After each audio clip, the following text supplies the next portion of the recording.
और सर मज़ीद आपसे पूछते हैं जी, are there any upcoming launches that we should look forward to? Customers को पता चले कि आप नया कुछ ऐसा लॉन्च कर रहे हैं। आजकल तो शादियों का सीज़न भी है, सर्दियाँ भी हैं, उस हवाले से क्या प्लान है आपका? अच्छा, नंबर 1 अभी तो हमने रिसेंटली वुल फैब्रिक्स हमने लॉन्च किया है, ठीक है। सेकेंडली अभी हम इसी वीक के फ्राइडे में हम लोग अपने वेस्टर्न जैकेट्स लॉन्च कर रहे हैं, वेस्टर्न जैकेट्स जिसमें आपको puffer jacket, bomber jacket, long coats आपको जो है मिलेंगे शेफर में।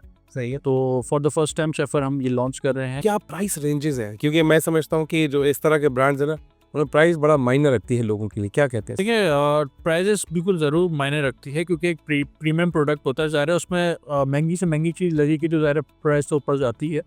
तो 10,000 से स्टार्ट होके जो है 30,000 तक जो है इसकी रेंज होती है। बिल्कुल सही। और जो है बिल्कुल ट्राई करें। और हुडीज़ के हवाले से क्या ख़्याल है? हुडीज़ आप बना रहे हैं? हुडीज़ हम इंशाल्लाह नेक्स्ट में करेंगे, अभी प्लानिंग में है, हम लोग अभी ग्रोइंग स्टेज पे हैं, इंशाल्लाह मज़ीद और प्रोडक्ट्स लेके आएंगे।